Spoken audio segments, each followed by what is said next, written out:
Welcome all my dear online students. So I hope कि आपने previous वाला मेरा सेशन अच्छी तरह से डाइजेस्ट कर लिया होगा। तब लास्ट अगर हम लोग पैरामीटर की बात करें एंथैल्पी, और फिर बस इन चारों को कैलकुलेट करेंगे, क्योंकि डेल जी और डेल एस तो अभी सेकेंड लॉ ऑफ थर्मोडायनेमिक्स है ना, उनकी कहानी तो बिल्कुल अलग है। ठीक है, वो बिल्कुल अलग कहानी पर चलेंगे। Enthalpy it is denoted by H. अब आखिर जरूरत क्यों पड़ी है साइंटिस्ट को एंथैल्पी की, ये ऐसी बला क्या है। अब कई बुक्स में तो ये भी लिखा होता था कि फर्स्ट लॉ ऑफ थर्मोडायनेमिक्स की एप्लीकेशन ये है कि इन्होंने आपको नए नए पैरामीटर्स भी दिए। जैसे फ्लॉट जो है उसका कोई भी फॉर्मल प्रूफ नहीं है, it is just based on human observation. जो हम लोग ऑब्जर्व करते हैं thermodynamics is purely based on observation. सबसे पहले तो ये सुन लीजिएगा ना, मान लो मैं यहाँ पे ढोलक बजाना चालू करूँ, फ्लॉट क्या है? Float is basically law of conservation of energy. तो अगर मैं यहाँ पे ढोलक बजाना चालू करता हूँ, तो अगर आप मेरे सामने मतलब लाइव बात कर रहे हैं तब की, तो मेरी तो एनर्जी वेस्ट होती बेटा, बट आपको उतना ही मजा आता, आपकी एनर्जी उतनी ही बढ़ती। एक जनरल बस समझाने के पॉइंट ऑफ व्यू से बता रहा हूँ, it is not a perfect example I know, just to give you some idea कि FLOT is basically law of conservation of energy. और ये ऑब्जर्वेशन पे चल रहा है कि मेरी जो एनर्जी कम हो रही है उससे आपको मजा आ रहा है, आपकी एनर्जी रिलेटिवली थोड़ी सी बढ़ रही है, इस टाइप से। ठीक, तो फर्स्ट लॉ ऑफ थर्मोडायनेमिक्स हो या सेकेंड हो, इनका कोई भी फॉर्मल प्रूफ नहीं है। ये सब साइंटिस्ट ने जो ऑब्जर्व करा है उसी को आपको बताया है। और फर्स्ट लॉ की इसलिए मैंने यही बोला कि एक एप्लीकेशन ये भी कई बुक्स में मेंशन होती है कि it introduces the concept of internal energy and enthalpy, क्योंकि साइंटिस्ट को भी इनिशियली तो केवल हीट और वर्क के बारे में पता था बेटा। ठीक है ना, उनको तो जब जब जिस पैरामीटर की जरूरत पड़ी, जैसे एंट्रोपी की जरूरत क्यों पड़ी ये हम सेकेंड लॉ में जरूर समझेंगे। ठीक है ना, इसकी गिब्स एनर्जी की जरूरत क्यों पड़ी ये भी हम सेकेंड लॉ में समझेंगे। ठीक है ना, अब एंथैल्पी की जरूरत उन्हें क्यों पड़ रही है, इंटरनल एनर्जी की जरूरत तो कैसे पड़ी उन्हें, उन्होंने देखा कि हर साइक्लिक प्रोसेस के लिए Q प्लस W का सम 0 आ रहा था। इनफैक्ट हमसे क्वेश्चन के फॉर्म में भी पूछा जा सकता है कि Q प्लस W किस तरह का फंक्शन है, तो Q प्लस W एक स्टेट फंक्शन है। अपने आप में Q एक पाथ फंक्शन है, अपने आप में W एक पाथ फंक्शन है, बट दोनों का जो सम है that will B A state function. तो दोनों का सम एक स्टेट फंक्शन है, क्योंकि Q प्लस W क्या होता है आपका डेल्टा U होता है। ठीक है ना, आई होप ये आपको पता होगा कहानी। ठीक है ना, तो ये क्वेश्चन के फॉर्म में आपके मेडिकल एंट्रेंस एग्जाम में आ चुका है कि which of the following state function, एक में Q दिया हुआ था, एक में W दिया हुआ था, एक में Q प्लस W, एक में नॉन ऑफ दिस। तो Q प्लस W ये state function because that will be equal to किसके बराबर आपका डेल्टा U। ठीक है, तो ये भी एक एप्लीकेशन है कि इंटरनल एनर्जी की उन्हें जरूरत पड़ी। अब एंथैल्पी की जरूरत क्यों पड़ी, basically what is internal energy. अगर मैं फ्लॉट लगा दूं बेटा, है ना, मैं आ रहा हूँ एंथैल्पी को भी आ रहा हूँ, फ्लॉट के अकॉर्डिंग मुझे समझाना एंथैल्पी है, मुझे पता है आज की क्लास में, बट उसका इंट्रोडक्शन में यहीं से लूंगा। फ्लॉट के अकॉर्डिंग DE डिफरेंशियल फॉर्म में लिखूं, it will B DQ plus DW ना। अगर मैं इंटरनल एनर्जी को E से लिखता हूँ, आप इसे U से भी लिख सकते हो, कंफ्यूज मत होइएगा। ठीक है, अब पहले तो मैं ये कहानी समझाना चाह रहा हूँ आपको, क्या कि अगर आपने एट कांस्टेंट वॉल्यूम ले लिया, ठीक, कांस्टेंट वॉल्यूम पर dW जो माइनस PdV था, वॉल्यूम कांस्टेंट होते 0 हो गया, तो आप बोलोगे D will be equals to DQ। इसलिए ध्यान देना कि आपके क्वेश्चंस में ये फैक्ट बार बार यूज होगा, कांस्टेंट वॉल्यूम वाला हीट ही इंटरनल एनर्जी होता है, कांस्टेंट वॉल्यूम वाला हीट भी इंटरनल एनर्जी होता है, D इक्वल्स टू DQV। और इसलिए सब में क्वेश्चंस के फॉर्म में स्टेटमेंट वाइज लिख पाऊंगा अभी कि heat at constant volume is a state function.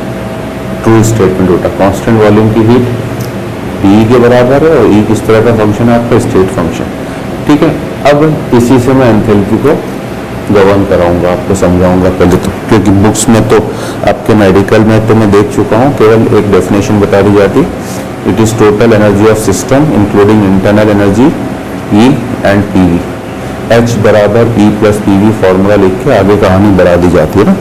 मैं भी लिखाऊंगा बट मैं पहले उसका मीनिंग समझाऊंगा ऐसा क्यों हो रहा है। एक्चुअली क्या होता था कि केमिस्ट्री में हमें ज़्यादातर काम तो केमिकल रिएक्शन से, और केमिकल रिएक्शंस किस कंडीशन पर होती हैं? Chemical reactions normally takes place at constant pressure and temperature. Laboratory में अगर आप कोई भी रिएक्शन, कोई भी एक्सपेरिमेंट करते हो तो वो सब ओपन कंटेनर्स हैं, चाहे टेस्ट ट्यूब हो, बीकर हो, फ्लास्क हो, ब्यूरेट हो, ये सब रिएक्शंस ओपन कंटेनर में हो रही। And the reactions taking place at constant pressure in open container will always takes place at constant pressure. इस रूम में कितना प्रेशर है? Atmospheric pressure. आप जहाँ पढ़ रहे हैं वहाँ कितना प्रेशर है? Atmospheric pressure. सब जगह एटमॉस्फेरिक प्रेशर है बेटा, वो लैब में भी एटमॉस्फेरिक प्रेशर ही रहेगा, प्रेशर कांस्टेंट है। तो अब साइंटिस्ट को मतलब उस पर्टिकुलर रिएक्शन में जो भी हीट एक्सचेंज हो रहा होगा लेबोरेटरी में, जो भी आप काम करवा रहे हो, चाहे वो हीट रिलीज हो रही हो, चाहे वो हीट एब्जॉर्ब हो रही हो, तो अब साइंटिस्ट को वो हीट चाहिए थी, उस हीट को एक अलग से नाम देना था जो कांस्टेंट प्रेशर पर एक्सचेंज हो रही थी, ठीक है ना। तो हीट एट कांस्टेंट प्रेशर, इस चीज की जरूरत पड़ी। हमने अभी बोला सामने, अलग से मैं लिख भी दे रहा हूं, हीट एट कांस्टेंट वॉल्यूम, जिसे आप QV भी बोलते हो, ये तो डेल्टा E था, चेंज इन इंटरनल एनर्जी। अब साइंटिस्ट को हीट एट कांस्टेंट प्रेशर की जरूरत है, क्योंकि केमिस्ट्री में रिएक्शंस कांस्टेंट प्रेशर पर होती है। Very very important statement, proof बता रहा हूँ, यही आपका डेल्टा H है।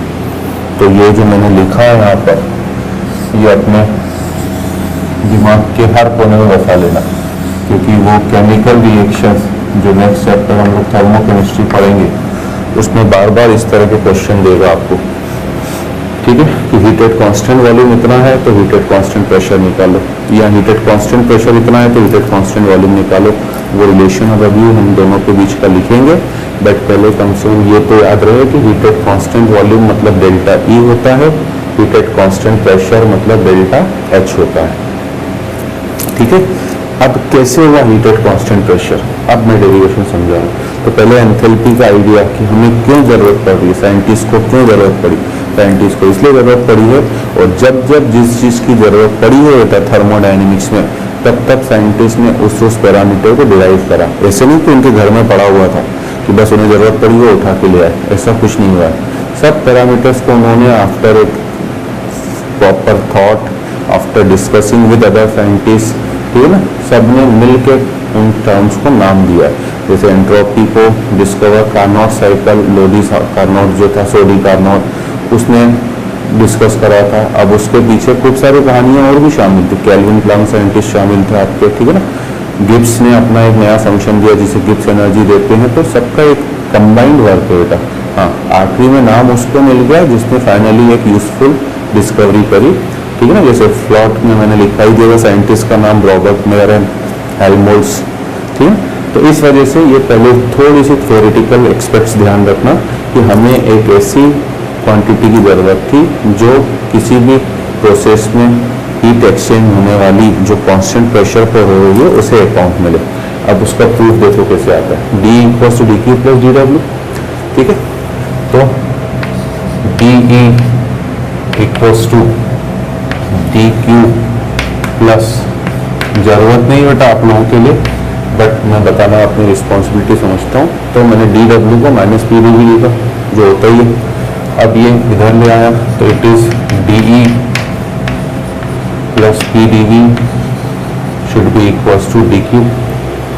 अगली स्टेप में मैंने क्या करा, मैंने PdV तो था ही था, VdP इधर भी ऐड कर दिया बेटा, और VdP इधर भी ऐड कर दिया। ओके, छोटा सा डेरिवेशन है just to make your concept clear, and as such there is no need, but समझ लें तो कोई नुकसान तो नहीं होगा। अब देखो ये क्या कर दिया मैंने, सर ये क्या कर दिया, हो सकता है एकदम आप कंफ्यूज हो गए हो, कंफ्यूज मत होइए बेटा। दो वेरिएबल्स के प्रोडक्ट का डिफरेंशिएशन क्या होता है, इतना तो आपको पता ही होगा, है ना, क्योंकि इतनी तो जरूरत पड़ती रहती है हमें। D ऑफ PV, पहले P को कांस्टेंट रखो, V को डिफरेंशिएट करो तो PdV होगा, ये रही फर्स्ट टर्म। फिर V को कांस्टेंट रखो, P को डिफ्रेंशिएशन करो, ये रही VdP सेकेंड टर्म, ठीक। तो ये PdV प्लस VdP को हम चाहें तो D ऑफ PV भी लिख सकते हैं, ठीक। अब दो इस D of E plus D of PV को मैं चाहूँ तो D ऑफ क्या लिख सकता हूँ, E प्लस PV, ठीक है, क्योंकि दो वेरिएबल्स के सम का जो डिफ्रेंशिएशन होता है वो अलग अलग दोनों को कर दो, वो भी आपका D of E plus PV को और D ऑफ E भी लिख सकते हो प्लस D ऑफ PV भी लिख सकते हो। It will be equals to DQ plus VdP। इस टर्म को ही साइंटिस्ट ने एंथैल्पी नाम दिया था, ठीक है। तो जहां पर अब साइंटिस्ट ने एंथैल्पी से नाम दिया H equals to P plus E plus PV, enthalpy, ठीक है ना। It is a state function, it is a state function and it is extensive property। ये एक स्टेट फंक्शन है और ये एक एक्सटेंसिव प्रॉपर्टी है। बट अगर आपने मोलर एंथैल्पी बोल दिया तो मैंने पहले भी बोला था, मोलर वर्ड आते ही मोलर एंथैल्पी बोल दिया तो it will B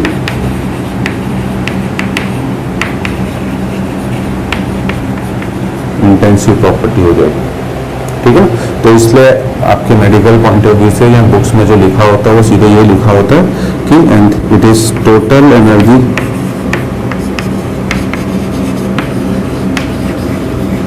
it is total energy of system including, it is total energy of system including internal energy and PV energy, क्योंकि PV भी तो एनर्जी है, PV is work, work is nothing but the form of energy. ये रहा इसका formula, ये रहा इसका डेरिवेशन। सर अभी ऊपर से आपने कैसे बोला, देखो ऊपर से भी आएंगे तो ऊपर से क्या बना बेटा, D of H equals to DQ plus VdP, okay. तो अगर मैंने अब कंडीशन डाल दी एट कांस्टेंट प्रेशर, अगर मैंने यहीं पर कंडीशन डाल दी कि प्रेशर कांस्टेंट है, प्रेशर कांस्टेंट होने का मतलब dP की तरह हो गया 0, और अगर dP 0 हो गया तो dH इक्वल्स टू किसके बराबर हो गया, dQ। याद करो, है ना, एक मिनट याद करवा रहा हूँ पहले। तो ये वहाँ आपका डेरिवेशन कि क्यों कांस्टेंट प्रेशर वाली हीट को एंथैल्पी बोला जाता है। बी केयरफुल, स्ट्रेसफुली बोल रहा हूँ, heat at constant pressure he enthalpy होता है। बट ध्यान देना, केवल कांस्टेंट प्रेशर वाली हीट को बोलोगे एंथैल्पी, ऐसा नहीं आप किसी भी हीट को एंथैल्पी बोल दो, बिल्कुल गलत हो जाएगा। जो हीट कांस्टेंट प्रेशर पर होगी वो एंथैल्पी होगी। जिन प्रोसेसेस में आपका, ठीक है ना, अभी जब हम लोग क्वेश्चंस करेंगे, बट आइडिया में सुनाता है बार बार, मेरी आदत है कि सुनते सुनते चीज़ें याद हो जाएं। जिन प्रोसेसेस में कांस्टेंट प्रेशर नहीं होगा उनके लिए Q की वैल्यू अलग होगी, डेल्टा H की वैल्यू अलग होगी। बट जिसमें प्रेशर कांस्टेंट होगा, जैसे केमिकल रिएक्शंस हो गए, फेस चेंज हो गए, उनके लिए Q और डेल्टा H हमेशा बराबर होंगे, ठीक है। उनके लिए Q और डेल्टा H हमेशा बराबर होंगे, फेस चेंज हो या केमिकल रिएक्शन हो, क्योंकि दोनों कांस्टेंट प्रेशर पर होती हैं अनलेस अदरवाइज मेंशन। बट जिनमें जैसे एडियाबेटिक प्रोसेस में, एडियाबेटिक प्रोसेस में प्रेशर कांस्टेंट नहीं होता, आप यहीं से समझ लो, उसका Q तो हमेशा 0 है, बट उसमें डेल्टा H की कुछ ना कुछ वैल्यू मिलेगी। तो मैं जस्टिफाई भी कर दे रहा हूँ अपने स्टेटमेंट को यहीं पर कि एडियाबेटिक प्रोसेस में आपका Q 0 है बट डेल्टा H की कुछ वैल्यू होगी, जबकि फेस चेंज और केमिकल रिएक्शंस के लिए Q हमेशा डेल्टा H के बराबर होगा। और अब मैंने एक स्टेटमेंट अभी बोला था याद करो वाला, तो याद में ये करवा रहा था कि लास्ट क्लास में जब मैंने हीट, लास्ट सेशन मतलब उससे लास्ट वाले में जब हीट की बात करी थी, तब आपको याद हो तो मैंने Cp को लिखा था dQp/dt, और तब मैंने dQp को बोला था कि dQp ही dH होता है। इसको मैं आगे समझाऊंगा, ये है उसका डेरिवेशन। याद आ रहा होगा, अगर भूल गए हो तो मैं पिछले सेशन की बात नहीं कर रहा हूँ। पिछले सेशन में तो हमने इंटरनल एनर्जी और वर्क, इसको फ्लॉट को डिस्कस करा था, इसलिए पिछले सेशन में आप जाके अभी भले ये वीडियो यहीं पे पॉज करिए और दोस्त लास्ट वाला वीडियो नहीं, उससे पिछले वाला वीडियो, क्योंकि मुझे एक एक चीज़ किस क्लास में क्या बताइए सब याद रहता है अपना। आप उस सेशन को देखिए, molar heat capacity for different processes जब करवाया था मैंने, पहला करवाया था आइसोथर्मल, दूसरा एडियाबेटिक, तीसरा आइसोकोरिक, चौथा आइसोबारिक। तब मैंने लिखा था कि DH DQP ही DH होता है, बट तभी वहां पर बोला भी था कि इसका प्रूफ मैं आगे दूंगा, दैट इज द प्रूफ। तो इसलिए ध्यान देना, it's a very very important statement कि कांस्टेंट प्रेशर वाली हीट को ही साइंटिस्ट ने एंथैल्पी नाम दिया था। हीट एट कांस्टेंट प्रेशर, क्योंकि लेबोरेटरी में ज़्यादातर केमिकल रिएक्शंस कांस्टेंट प्रेशर पर होती हैं, इसलिए हमें उसकी ज़रूरत पड़ी। तो ये मीनिंग है आपका एंथैल्पी का, ठीक है ना। और ये स्टेटमेंट केवल कांस्टेंट प्रेशर के लिए वैलिड है। कम से कम मैं 10 बार बोल चुका हूँ बेटा, है ना, क्योंकि मेरा ऑब्जर्वेशन है कि स्टूडेंट तब भी गड़बड़ करता है। बस मैं चाहता हूँ कि मेरा ऑनलाइन स्टूडेंट कोई भी गड़बड़ ना करे।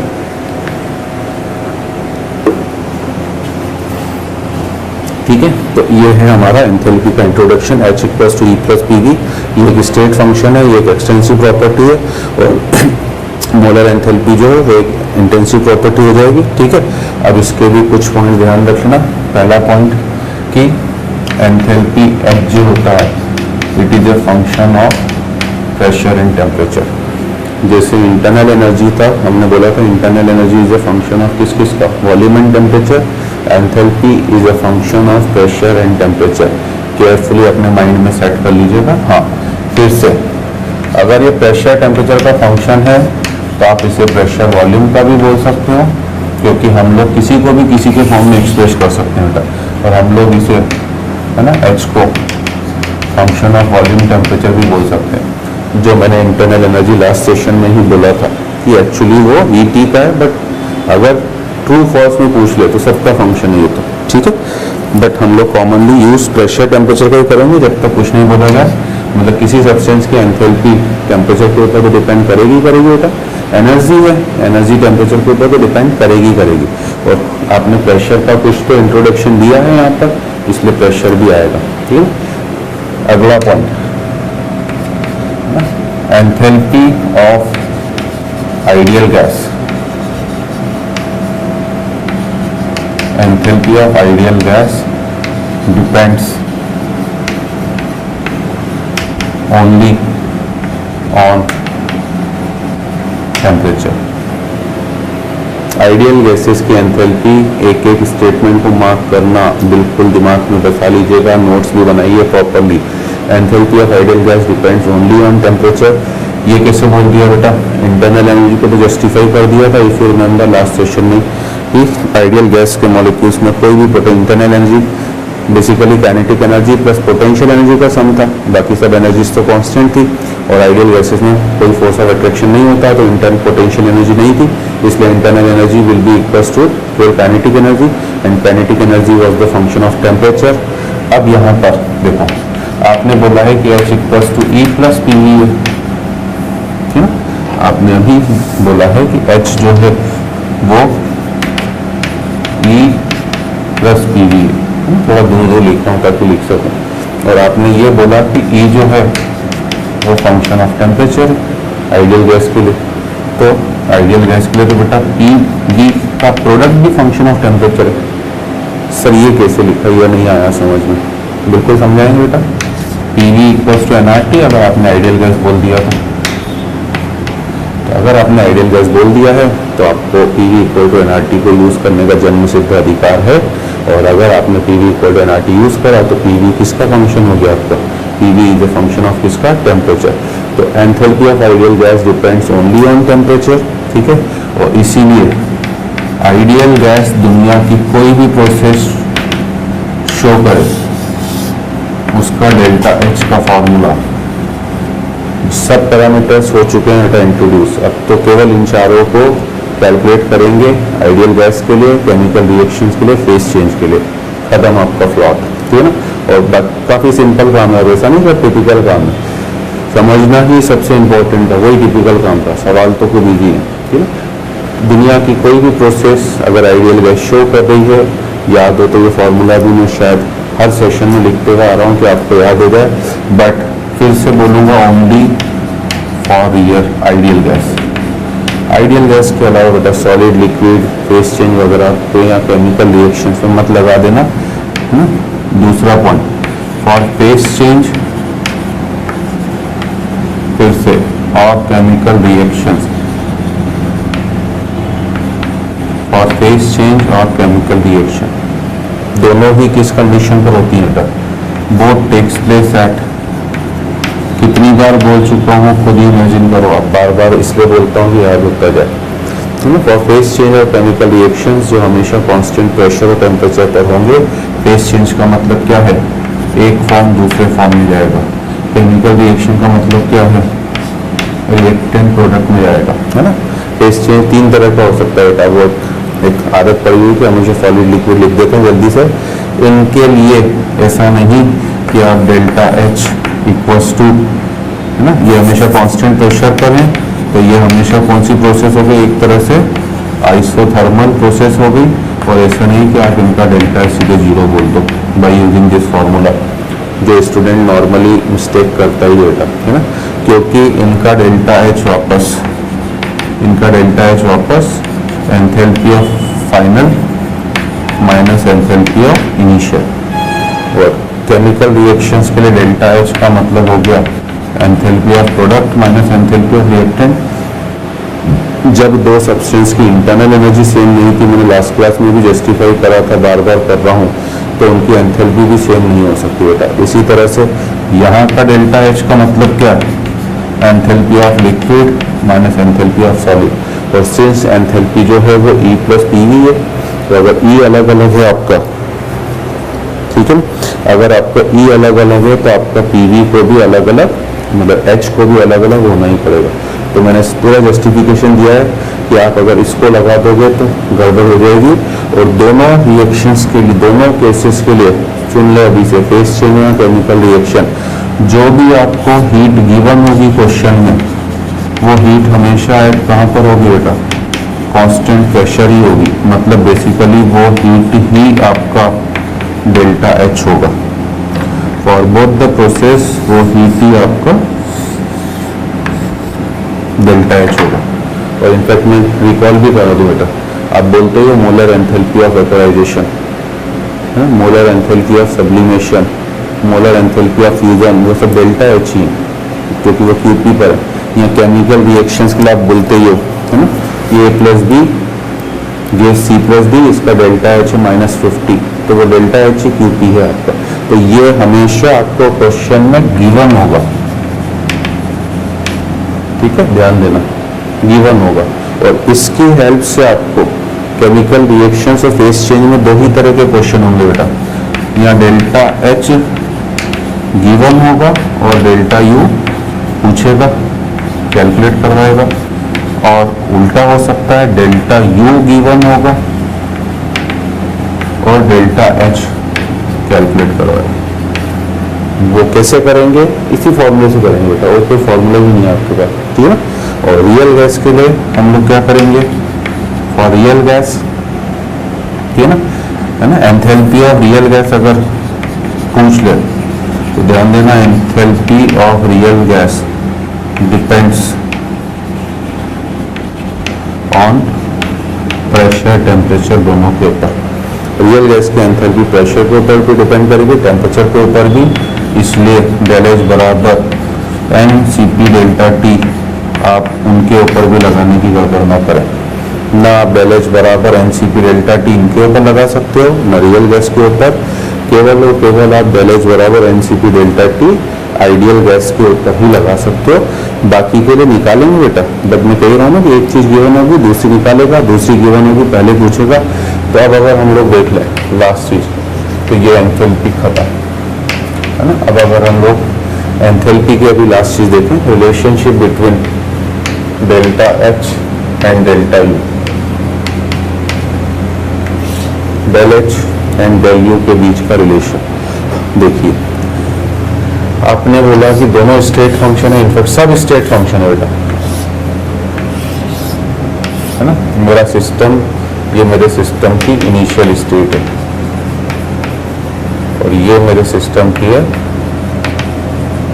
Final state. यहाँ पर उसकी internal energy E1, enthalpy H1, pressure P1, volume V1। उसने अपनी स्टेट को चेंज करा, नई स्टेट में गया है, फाइनल स्टेट में। यहाँ पर उसका internal energy E2, enthalpy H2, pressure P2, volume V2। तो मैं H1 को क्या लिख सकता हूँ बेटा, I can write H1 equals to V1 plus P1, I can write H2 equals to V2 plus P2 V2। तो अगर मैं आपसे पूछूं कि डेल्टा H बताओ, what is my delta H, it will be H2 minus H1, क्योंकि enthalpy तो एक स्टेट फंक्शन है। तो अगर ये H2 माइनस H1 है तो मैंने H2 को लिख दिया E2 प्लस P2 V2 और H1 को लिख दिया E1 प्लस P1 V1। अब मैंने इसे और सिंप्लीफाई कर दिया बेटा, तो डेल H बराबर ये हो गया E2 माइनस E1, है ना, E वाली टर्म्स में एक तरफ ले आया प्लस PV वाली प्रोडक्ट्स में एक तरफ ले गया P2 V2 minus P1 V1। तो डेल H बराबर आपका del E plus of P2 V2 minus P1 V1, ये आपका फॉर्मूला है। वेरी वेरी वेरी इंपॉर्टेंट, जितना वेरी लगाना लगा लो। जो मैंने अभी बोला बेटा कि फेस चेंज और केमिकल रिएक्शंस में एक गिवन होगा, दूसरा पूछेगा, और यही वो फॉर्मूला है जिसकी हेल्प से आप कन्वर्ट करोगे। It is a general formula, अभी मैंने कोई कंडीशन नहीं डाली। It is the general formula which is applicable, it is a general formula which is applicable for all types of processes shown by ideal gas and all types of changes, ठीक है ना, चाहे physical change हो चाहे chemical change हो चाहे change of state हो, ठीक है, सबके लिए। And most over all important, and for all types of substances, चाहे सॉलिड हो, लिक्विड हो, आइडियल गैस हो, रियल गैस हो। कभी भी किसी भी क्वेश्चन में डेल H दिया हो, डेल U पूछे, डेल U दिया है, डेल H पूछे, इस फॉर्मूला, ये फॉर्मूला ही आपके पास आखिरी हथियार है। अगर उस क्वेश्चन में आपके पास कुछ नहीं समझ में हो रहा है और केमिकल रिएक्शन फेस चेंज के लिए, तो वरदान है। अभी मैंने कोई कंडीशन नहीं डाली बेटा, इसलिए मैंने जनरल लिखा है फॉर्मूले में। अब देख लो, हमने लिखा है इट इज जनरल फॉर्मूला, क्योंकि जैसी कंडीशन होगी, जैसे वर्क का जनरल फार्मूला क्या लिख दिया मैंने, माइनस ऑफ इंटीग्रेशन PdV। तो मैंने अभी उसमें बोला था जैसा क्वेश्चन में दिया जाए वैसा काम करोगे, ठीक है। तो इसलिए ये जनरल फार्मूला है। अब एक आधा पॉइंट मैं अभी क्लियर कर दे रहा हूँ, हालांकि मैं सीधे क्वेश्चंस के फॉर्म में ही क्लियर करूंगा इसे। मान लीजिए आपकी प्रोसेस कांस्टेंट प्रेशर पर हो रही है, तो अगर आपकी प्रोसेस कांस्टेंट प्रेशर पर हो रही है तो आप क्या बोलोगे, डेल H बराबर क्या, डेल E। प्रेशर कांस्टेंट होने का मीनिंग क्या होगा बेटा, P1 और P2 बराबर होगा, कांस्टेंट प्रेशर पर होने का मतलब P1 equals to P2 equals to P। तो मैंने P को बाहर ले लिया, ये हो गया V2 माइनस V1। तो इसलिए कई तो बुक्स इतनी महान है वो हमेशा ये रिलेशन लिख लेती है। ये रिलेशन हमेशा एप्लीकेबल नहीं बेटा, डेल H बराबर del E plus P delta V, हमेशा तो ये एप्लीकेबल, ये केवल उनके लिए एप्लीकेबल होगा जो कांस्टेंट प्रेशर पर हो रही है। और इसलिए मैंने बार बार बोला है कि chemical reaction face change constant pressure पर होते हैं। तो ये फॉर्मूला जो हमने लिखा है ये आपका फेस चेंज के लिए भी होगा, केमिकल रिएक्शंस के लिए भी होगा। इसलिए मैंने बोला है कि कुछ भी जीरो नहीं होगा, क्योंकि मैंने साफ साफ बोल दिया है सामने, फेस चेंज केमिकल रिएक्शंस का जो हीट आपको गिवन होगा वो हमेशा डेल्टा H ही होगा। अगर कुछ नहीं बोला गया है तो डेल्टा H है, ठीक है। उससे डेल्टा E निकालना होगा आपको, और डेल्टा V का मतलब हमारे लिए V final minus V initial. मतलब अगर सॉलिड टू लिक्विड का फेस चेंज हो रहा है तो फाइनल वॉल्यूम मतलब आप लिक्विड का लोगे, उसमें से माइनस करोगे सॉलिड का वॉल्यूम। और इसलिए आपको याद हो तो मैंने बोला था कि सॉलिड लिक्विड में वर्क डन जीरो होता है, जिस दिन वर्क बताया था थर्मोडायनेमिक क्वांटिटी, क्योंकि लिक्विड और सॉलिड के वॉल्यूम में प्रैक्टिकली कोई चेंज नहीं होता है, उनका डेल एच और डेल ई हमेशा बराबर रहेगा। केमिकल रिएक्शंस के लिए फाइनल का मतलब है प्रोडक्ट का वॉल्यूम और इनिशियल का मतलब है रिएक्टेंट का वॉल्यूम। तो वो भी हम अभी आगे और सिंप्लीफाई करेंगे। I am just telling you कि अगर आपने ये फॉर्मूला जनरल लिखा है तो जैसी प्रोसेस हो, मान लो किसी क्वेश्चन में वो आपको बोल दे, अभी हम लोग इसे और सिंप्लीफाई करेंगे बेटा, अभी तो मैंने जनरल मीनिंग बताया आपको, अब सिंप्लीफाई तब करूंगा जब जैसी प्रोसेस लगाएंगे ना। मान लीजिए हमसे कांस्टेंट वॉल्यूम बोलेंगे, तो अगर वो कांस्टेंट वॉल्यूम बोलेगा तब हम लोग बोलेंगे कि V1 equals to V2 equals to V हो गया, तब हमारे लिए यही फॉर्मूला बन जाएगा डेल एच बराबर डेल ई प्लस ऑफ क्या V into P2 minus P1, मतलब तब हम लोग बोलेंगे डेल एच बराबर del E plus V delta. ठीक है। अब अगर आइडियल गैस बोल दे बेटा, केवल एक आइडियल गैस है जो अपनी स्टेट चेंज कर शो कर रही है, तो आप देखो यहाँ से जस्टिफाई भी हो जाएगा। तीसरा एक्सटेंशन अगर मैं बोलूँ, आइडियल गैस अगर अपनी स्टेट चेंज कर रही है तो आइडियल गैस का डेल्टा एच किस फॉर्मूले से निकालोगे, NCP delta T, delta E किस फॉर्मूले से निकालोगे, एनसीपी डेल्टा टी। ठीक है। अब अगर आइसोथर्मल प्रोसेस हो गई तो delta E NCP delta T से कितना हो गया, 0। अगर आइडियल गैस है बेटा तो P1 V1, अगर आइसोथर्मल है तो P1 V1 को भी मैं NRT लिखूंगा, P2 V2 को भी NRT लिखूंगा, ये भी 0, ये 0, ये 0, डेल्टा एच भी ऑटोमेटिकली 0 हो गया, तो होना ही चाहिए। जस्टिफाई हो रहा है, मतलब ये फॉर्मूला आइडियल गैस के लिए भी एप्लीकेबल है, चाहे दुनिया की कोई प्रोसेस क्यों ना हो। ठीक है ना। सॉलिड लिक्विड के लिए भी एप्लीकेबल है, हर टाइप के चेंजेस के लिए एप्लीकेबल है। तो इस फॉर्मूले को यूज करके अगर किसी भी क्वेश्चन में आपको डेल एच को डेल यू में बदलना हो या डेल यू को डेल एच में बदलना हो, it is the last and final weapon available to you. ठीक है। तो that is the complete discussion of all the 4 thermodynamic quantities. और अगर आपको इसे समझ में आ गया है तो अब मुझे क्वेश्चंस में आपको करवाते हुए काफ़ी खुशी का अनुभव होगा। बिल्कुल सिंपल सिंपल से क्वेश्चन होंगे क्योंकि हम पूरा बेस बना चुके हैं अब तक। ठीक है।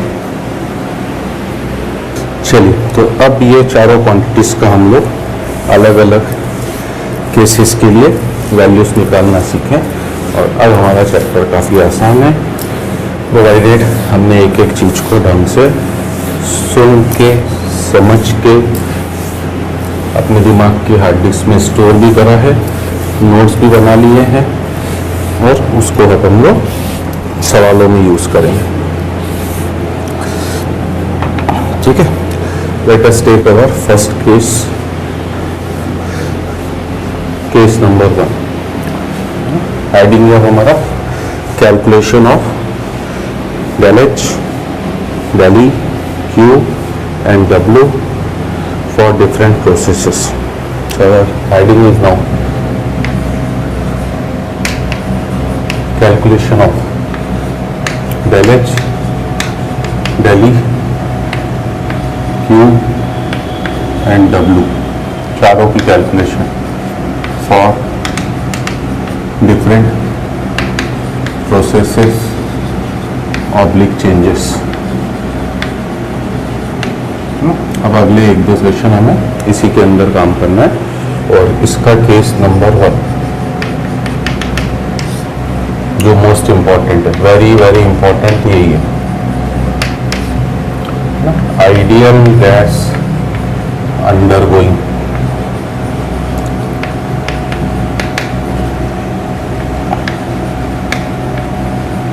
Change of state.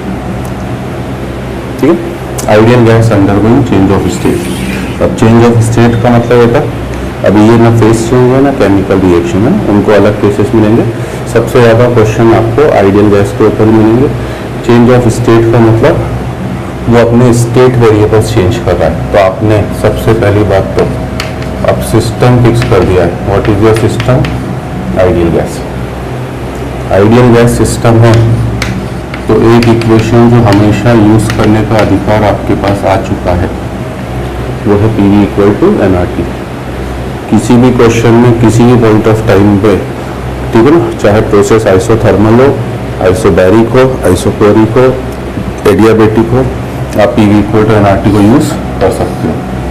ठीक है, टाइप ऑफ सिस्टम हम लोग क्लोज लेंगे, क्यों? ये तो गैस ही भाग जाएगी, तो बचा ही नहीं सिस्टम। और क्लोज सिस्टम का मतलब क्या है? नंबर ऑफ मोल्स क्या रहेंगे? कांस्टेंट। ठीक है ना। अब चेंज ऑफ स्टेट का मतलब वो अपने वेरिएबल्स है ना पीवीटी को चेंज करेगा।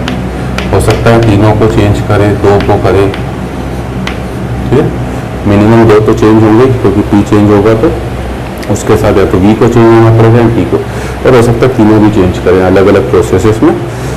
लाइक हम लोग अब पहली प्रोसेस लेते हैं आइसोथर्मल प्रोसेस।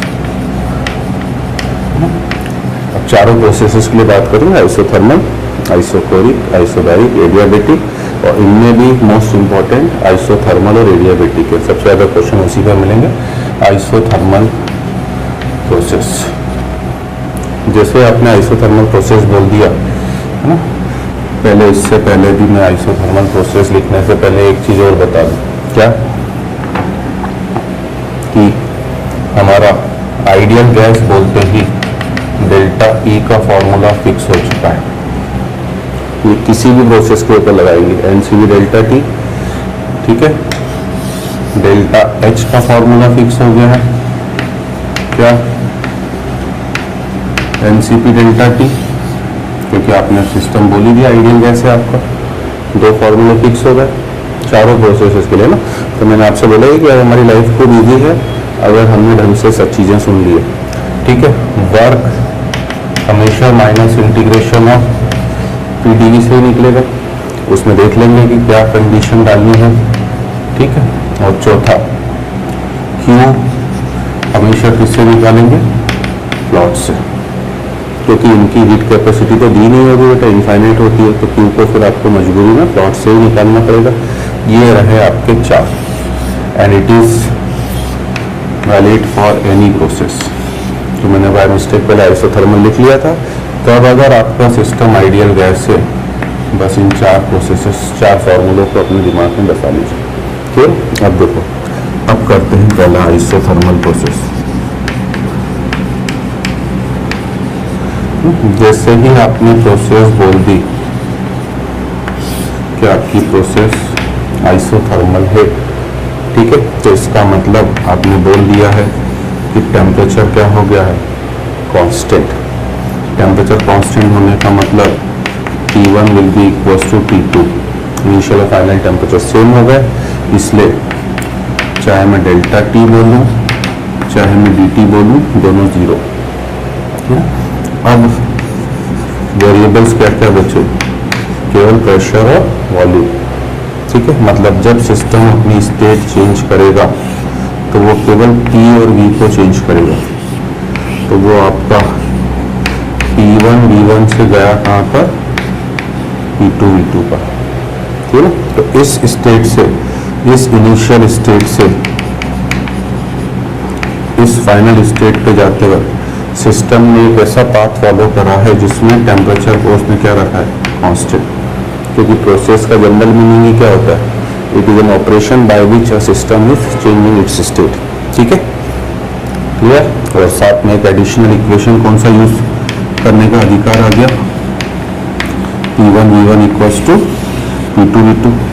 हो सकता है किसी क्वेश्चन में हमें यूज करना पड़ जाए, ठीक है। कैसे यूज करा इसको? P इक्वल टू NRT से था, आपने P1 V1 equals to NRT लिखा, क्योंकि M भी कांस्टेंट, T भी कांस्टेंट, P2 V2 को भी NRT लिखा, तो दोनों आपस में बराबर होने चाहिए, ठीक है। अब देखो, अगर आपके क्वेश्चन में आइडियल गैस और आइसोथर्मल आपको दिख जाए, आपका पहला parameter delta U will be equals to 0, मतलब डेल्टा E लिख दें, फिर आप कंफ्यूज हो जाओगे, क्योंकि आपके है ना मेडिकल में डेल्टा, मेरे को जेई में आदत है हम लोग डेल्टा U से ज़्यादा डिनोट करते हैं, बट मेडिकल में डेल्टा E से डिनोट करते हैं।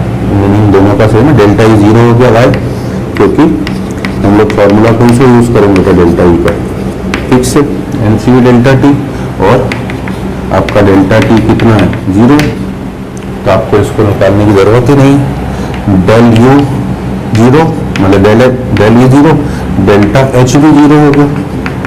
तो अब देखो ना कितना आसान काम हो गया हमारा। अगर क्वेश्चन आइसोथर्मल, जो मैं कह रहा हूँ सबसे ज़्यादा क्वेश्चन आइसोथर्मल और एडियाबेटिक पर ही मिलते हैं, आइडियल गैस में भी। आइडियल गैस अपने आप में इम्पॉर्टेंट है और इस इम्पॉर्टेंट में आइसोथर्मल और एडियाबेटिक ज़्यादा इम्पॉर्टेंट है, तो इसका भी डेल्टा टी 0 हो गया, खत्म काम। मतलब मुझे एनी हाउ केवल एक पैरामीटर वर्क निकालना है। आपसे क्वेश्चन में बेटा कोई एक पैरामीटर पूछेगा, बट मेरी अच्छी आदत बोले गंदी आदत, मैं चारों पैरामीटर हर प्रोसेस के लिए सिखाऊंगा आपको, ताकि हमारा बेस इतना सॉलिड हो, ठीक है ना। अब W निकालने के बाद सीधे सीधे अगर फ्लॉट लगा दिया हमने, तो by FLOT Q will be equals to minus W, क्योंकि फ्लॉट क्या था, del E equals to Q plus W, और आप बोल रहे हो कि del E 0 है, तो Q को माइनस W के बराबर होना पड़ेगा। मतलब अगर मेरा क्वेश्चन आइसोथर्मल का हो तो सीधे सीधे ध्यान रखना कि वर्क डन बाय सिस्टम, अगर सिस्टम वर्क डन कर रहा है तो W किस साइन के साथ होगा आपका, नेगेटिव, और W नेगेटिव हो गया तो Q positive. Work done by system will be equals to heat absorbed by system, और ये फ्लॉट से होना भी चाहिए, क्योंकि फ्लॉट क्या है, float is nothing but law of conservation of energy. तो अगर वो एनर्जी कंजर्वेशन का लॉ है, ठीक है, तो जितनी भी सिस्टम हीट एब्जॉर्ब करेगा वो पूरा पूरा उसके वर्क में चले जाएगा, बिकॉज उसकी इंटरनल एनर्जी में तो कोई चेंज हो नहीं रहा। और अगर वर्क डन ऑन सिस्टम हो, दोनों का साइन अपोजिट होगा बेटा। वर्क डन ऑन सिस्टम मतलब W हो जाएगा पॉजिटिव, और W पॉजिटिव तो Q नेगेटिव, और Q नेगेटिव मतलब हम लोग बोलेंगे हीट रिलीज बाय सिस्टम, ठीक है। अब मैंने आपसे बोला था कि मैं आइसोथर्मल के लिए रिवर्सिबल और इरिवर्सिबल दोनों बताऊंगा, इसलिए मैंने वर्क को अभी नहीं लिखा है। अब देखो इसका भी केस वर्क, अगर मेरी प्रोसेस रिवर्सिबल है, अगर मेरी प्रोसेस रिवर्सिबल है, तो रिवर्सिबल प्रोसेस में क्या होता है, रिवर्सिबल प्रोसेस में एक्सटर्नल प्रेशर वेरिएबल होता है ना। Side by side column wise देख लेते हैं। और या अगर क्वेश्चन इरिवर्सिबल करो, इरिवर्सिबल प्रोसेस में क्या होगा, एक्सटर्नल प्रेशर आपका कांस्टेंट होगा, ठीक है। तो अगर आपको रिवर्सिबल प्रोसेस का वर्क डन चाहिए, ठीक है, एक चीज और लिख दूं, पहले नीचे लिख रहा हूं, थोड़ा सा लिखना तो वही है। तो आपके लिए ये एक्सटर्नल प्रेशर बेटा वेरिएबल है, तो आप इसे इंटीग्रेशन साइन के बाहर नहीं ले सकते। बट इरिवर्सिबल प्रोसेस के लिए आपका एक्सटर्नल प्रेशर अगर कांस्टेंट है, तो हम लोग इसे इंटीग्रेशन साइन के बाहर ले सकते हैं। इनफैक्ट जिस दिन मैंने वर्क आपको समझाया था, तभी मैंने बोल दिया था कि किसी भी इरिवर्सिबल प्रोसेस का वर्क डन हमेशा minus P external into V2 minus V1 ही होगा, है ना। उसको एक बार फिर से जस्टिफाई करें। अब अगर मैं इसे इंटीग्रेशन साइन पे, अल्टीमेटली आपको फॉर्मूला याद रखना है, it is just to make your concept clear. तो अगर हमसे बोला जा रहा है, क्या बोला जा रहा है कि वर्क डन बताओ, ये फॉर्मूला आपसे तो क्वेश्चन में आएगा, an ideal gas is expanding isothermally and reversibly at 300 kelvin from 20 litre to 40 litre, calculate चारों पैरामीटर। तो आपको चारों पैरामीटर मतलब ये चारों, ये तो निकालने की जरूरत नहीं, 0 होगा, बस W निकालोगे, जो भी आया उसका माइनस कर देना। तो अब कैसे करें बेटा, तो अब रिवर्सिबल की कंडीशन याद रखो। मैंने रिवर्सिबल इरिवर्सिबल जो आपको लगभग, है ना, आधा घंटा एक्सप्लेन करा था कि रिवर्सिबल प्रोसेस में एक्सटर्नल प्रेशर और इंटरनल प्रेशर अप्रॉक्सीमेटली बराबर होंगे ना। क्यों? क्योंकि रिवर्सिबल प्रोसेसेस इतनी स्लो होती हैं कि सिस्टम सराउंडिंग हमेशा इक्विलिब्रियम पर बने हुए हैं, और इंटरनल प्रेशर मतलब किसका प्रेशर बेटा, गैस का। और अगर वो गैस का प्रेशर है ना, हम अगर इसे इंटीग्रेशन साइन के बाहर नहीं ले सकते हैं, तो हमें प्रेशर को इन टर्म्स ऑफ वॉल्यूम रखना पड़ेगा, तो ही इंटीग्रेट कर पाएंगे। ये मैं मान के चल रहा हूँ कि इतनी चीज़ें आपको फिजिक्स में, बेसिक मैथमेटिक्स में पक्का इंटीग्रेशन की कंडीशन, डिफरेंशिएशन की कंडीशन बताई गई होंगी। और सिस्टम आइडियल गैस है तो मैं P को nRT/V लिख सकता हूँ, क्योंकि इंटरनल प्रेशर मतलब गैस का प्रेशर। ये लॉजिक है बेटा, क्योंकि आप में से कईयों को मुझे उम्मीद है कि ये फॉर्मूला रटा हुआ तो पक्का होगा, याद भी होगा, बट हो सकता है कईयों को मीनिंग ना पता हो कि कैसे आया था। ये है, जबकि यहाँ पर क्या होगा, यहाँ पर आप इसे इस P एक्सटर्नल को इंटीग्रेशन साइन के बाहर ले लोगे और केवल इंटीग्रेशन ऑफ dV आएगा तो वही, बट एक एक करके लिखें ढंग से समझाने के लिए। तो आपने ये कर दिया, ठीक है। अब इसमें देखिए मैंने माइनस ऑफ n भी कांस्टेंट, क्योंकि सिस्टम मैंने क्लोज लिया है, r भी कांस्टेंट, t भी कांस्टेंट, उसे मैंने इंटीग्रेशन साइन के बाहर लिया है। ये हो गया integration of dV/V from V1 से V2। और यहाँ पर हो गया आपका, यहाँ का तो फॉर्मूला आ ही गया हमारा, माइनस P एक्सटर्नल dV का इंटीग्रेशन V, तो इट विल बी आपका V2 माइनस V1। एग्रीड। और यहाँ पर कर दो बस थोड़ा सा चेंज बेटा, माइनस ऑफ nRT dV/V का इंटीग्रेशन ln_V होता है, ठीक है। नहीं याद है तो याद रखें, और लिमिट डालते ही ये हो जाएगा ln ऑफ V2/V1।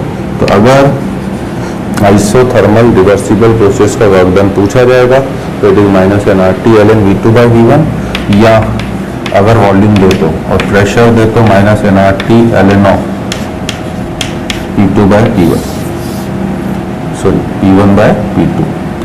अब ये कहाँ से लिख दिया बेटा, ये खत्म आपकी आइसोथर्मल प्रोसेस। कोई क्वेश्चन आ जाए बस इसे याद रखिए कि इससे वर्क डन निकलेगा, अनलेस अदरवाइज मेंशन, अगर प्रोसेस में मेंशन नहीं है तो बोल दिया था रिवर्सिबल लोगे। ये वर्क डन, ये कहाँ से लिखा, आपने लिखा है P1V1 इक्वल्स टू P2V2, तो आप V2/V1 को P1/P2 भी लिख सकते हो।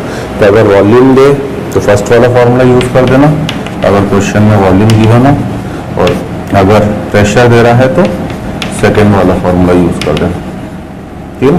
और इधर ये हो गया हमारा वर्क डन का फॉर्मूला ऑफ कौन सी प्रोसेस का, इरिवर्सिबल। तो ये तब यूज करोगे बेटा जब आपको V1 V2 की वैल्यू क्वेश्चन में गिवन हो और P एक्सटर्नल की। बट हो सकता है कभी कभी वो V1 V2 ना दे, तो ऐसा कोई क्वेश्चन आपके मेडिकल में आया नहीं, बट मैं तो बताऊंगा बेटा, है ना। देखो डोंट टेक इट अवे, हमारे कॉन्सेप्ट से क्लियर है। अगर V2 नहीं गिवन होगा तो फिर से मैं आइडियल गैस इक्वेशन को यूज करके उससे nRT/P2 लिख दूंगा, ठीक है ना। और अगर V1 भी नहीं गिवन होगा तो उसकी जगह भी मैं आइडियल गैस इक्वेशन से क्या लिख दूंगा, nRT/P1। तो मैंने V2 की जगह ये लिखा और V1 की जगह भी मैंने nRT/ क्या लिख दिया, P1। तो ये हमारे लिए इरिवर्सिबल के भी दो फॉर्मूले बन चुके हैं, ठीक है। अब इसमें आपको N, R और T तो गिवन ही होगा, P1 P2 P एक्सटर्नल तीन चीजें हो गई। P1 है आपका इनिशियल प्रेशर, इतना टफ क्वेश्चन आ नहीं सकता है, मुझे भी पता है। टफ क्वेश्चन टफ नहीं बेटा, बट नहीं पूछता है, ये पता है, क्वेश्चन तो इजी है। P2 फाइनल प्रेशर है, और स्टूडेंट इन तीन प्रेशर में कंफ्यूज हो जाता है। P एक्सटर्नल आपका एक्सटर्नल प्रेशर है, और याद रखना इफ नथिंग इज मेंशन्ड, अगर कुछ मेंशन नहीं है तो P एक्सटर्नल और P2 बराबर होता है। फाइनल प्रेशर एक्सटर्नल प्रेशर आपका बराबर होने वाला है, याद रखिएगा, ठीक है। अब देखिए क्या कहानी है हमारा, अब कहानी है तीसरा केस। चलो फ्री एक्सपेंशन की यही बता दूं, फिर क्वेश्चन समझा रहा हूं।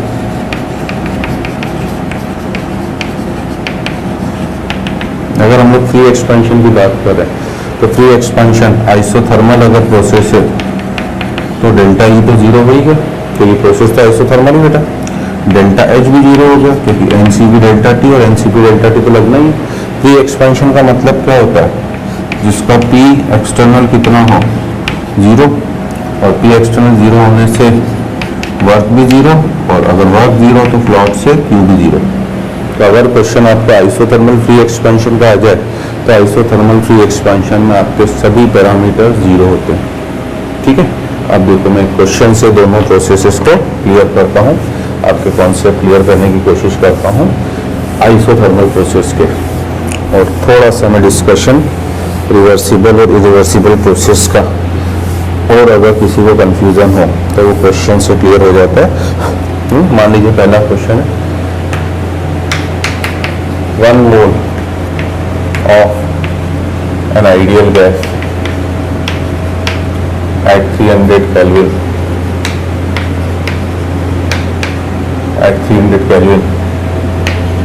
is expanding. 1 mole of an ideal gas at 300 Kelvin is expanding isothermally from 2 liter to 20 liter. 1 mole of an ideal gas at 300 Kelvin is expanding isothermally from, चलो वॉल्यूम देते हैं, from 20 atm to 2 atm. 1 mole ideal gas का 1 mole of N ideal gas at 300 kelvin is expanding isothermally from 20 atm to 2 atm. ये है ना, ये आपको information दे दी है उसमें। अब वो बोल रहा है हमसे, अब वो हमसे कह रहा है कि calculate del H, del E, Q, W for the process. एक ही क्वेश्चन में सब कॉन्सेप्ट क्लियर हो जाएगा। इफ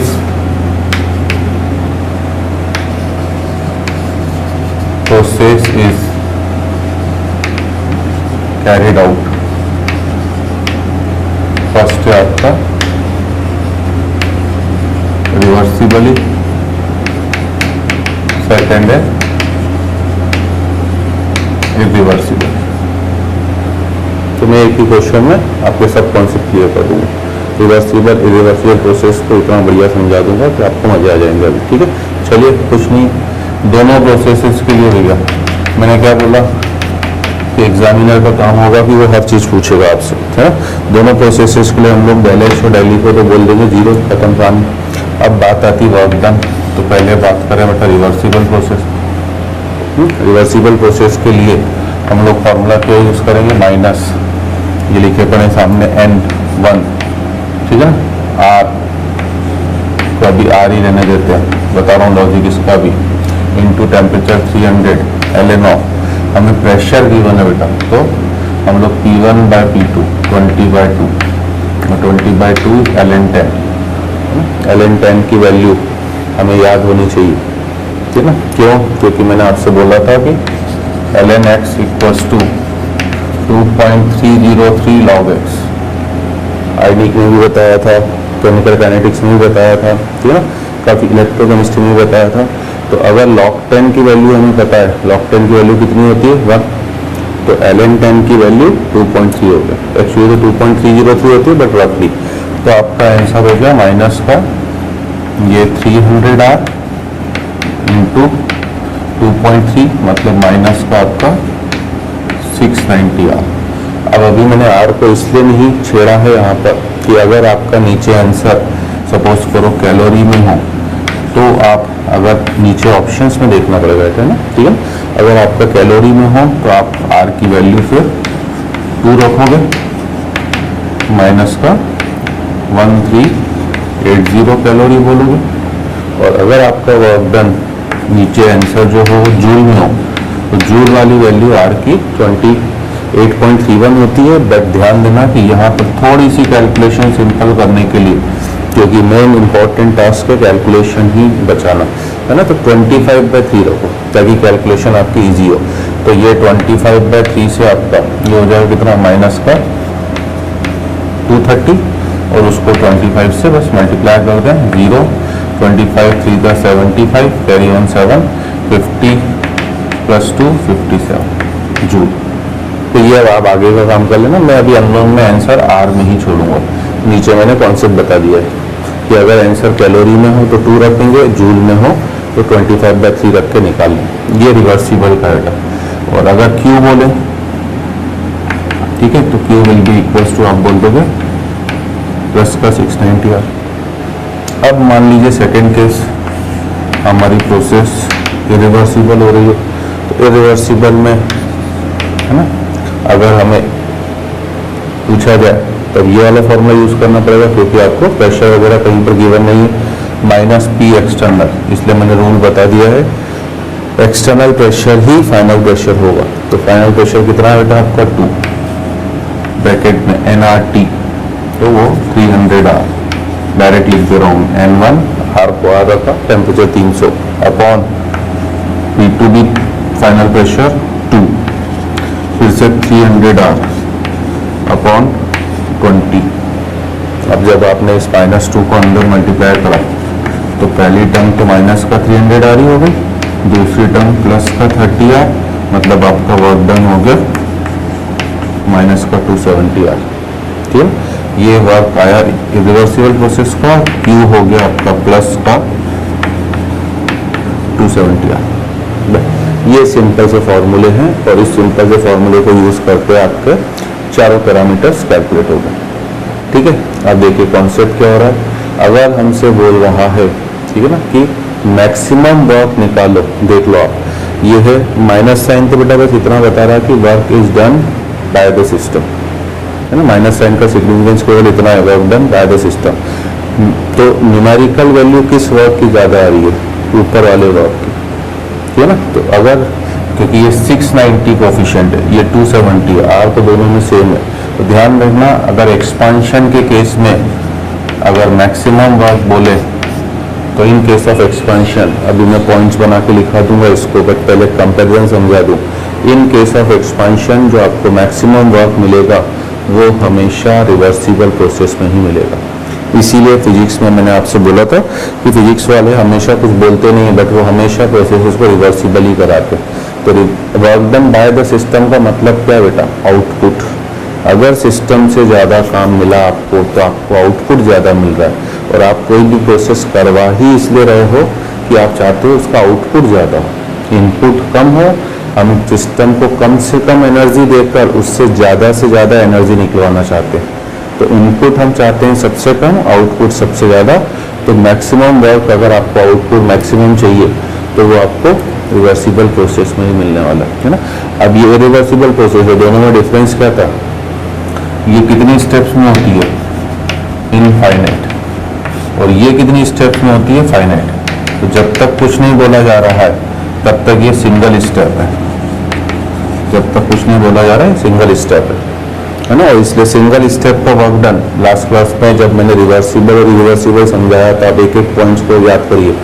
मैंने बोला था जैसे जैसे आप नंबर ऑफ स्टेप्स को बढ़ाते जाओगे वैसे वैसे irreversible process tending to be reversible होती जाएगी। तो ये आपका वर्क डन जो है सिंगल स्टेप का अपनी मिनिमम वैल्यू पर होता है, सिंगल स्टेप का वर्क डन अपनी मिनिमम वैल्यू पर है। तो अगर आपने नंबर ऑफ स्टेप्स बढ़ाई, माइनस साइन को मैं भूल जा रहा हूँ, आर को भी भूल जा रहा हूँ, तो आपका वर्क 270 से बढ़ते बढ़ते बढ़ते कहाँ तक पहुँचने की कोशिश करेगा, 690, क्योंकि वो उसकी मैक्सिमम लिमिट है। ठीक, अब इसी चीज को उल्टे हुए मैं देखो करके बताता हूँ। सेम क्वेश्चन हम लोग करेंगे, तो आई होप ये सब लिख लिया है, मैं हटाना पड़ रहा है मुझे फॉर द नेक्स्ट क्वेश्चन। तो अब नेक्स्ट क्वेश्चन के लिए मान लीजिए, है ना, खूब अच्छी चीज़ है बेटा। हाँ, ये भी है, मुझे पता है नीट में पूछा नहीं गया इस तरह का क्वेश्चन, बट आइडिया तो रहे बेटा इरिवर्सिबल का कि होती क्या है। केवल आइसोथर्मल के लिए हम एक्सप्लेन करेंगे और किसी में तो नहीं जाएंगे। अब इसी क्वेश्चन को बिल्कुल मैं उल्टा करवा दूँ आपसे कि 1 mole of N ideal gas at 300 Kelvin is compressed, exactly पूरा क्वेश्चन उल्टा करवा दे रहा हूं, इस compressed आइसोथर्मली, है ना, फ्रॉम, डाटा भी चेंज नहीं कर रहा हूं मैं, उल्टा कर दिया बस। हाँ, एक चीज में बताना भूल गया था, किसी स्टूडेंट डाउट हो सकता है सर वहाँ एक्सपेंशन कैसे हुआ, तो प्रेशर का कम होना बेटा वॉल्यूम का बढ़ना ही होता है ना। मैंने बार बार बोला कि इमेजिन का हमेशा ये करो कि आपकी आइडियल गैस एक पिस्टन फिटेड सिलेंडर में है, तो प्रेशर कम करने का मतलब आप पिस्टन को क्या करो, ऊपर उठा रहे हो। आप प्रेशर आप बढ़ा रहे हो, पिस्टन को नीचे दबाओगे, तो पिस्टन नीचे दबेगा तो कंप्रेशन होगा, पिस्टन ऊपर उठेगा तो एक्सपेंशन। और एक्सपेंशन वाला वर्क मैंने बोला था कि आपको साइन की चिंता नहीं करनी है, जो फॉर्मूले लिखाए जा रहे हैं बस W का, इसलिए मैंने जनरल फार्मूला -PdV लिखा है, तो वो हमेशा अपने आप ही नेगेटिव आएगा। जैसे यहाँ पर आपका वर्क हमेशा पॉजिटिव ही नहीं आना है ना, क्योंकि कॉम्प्रेस्ड है।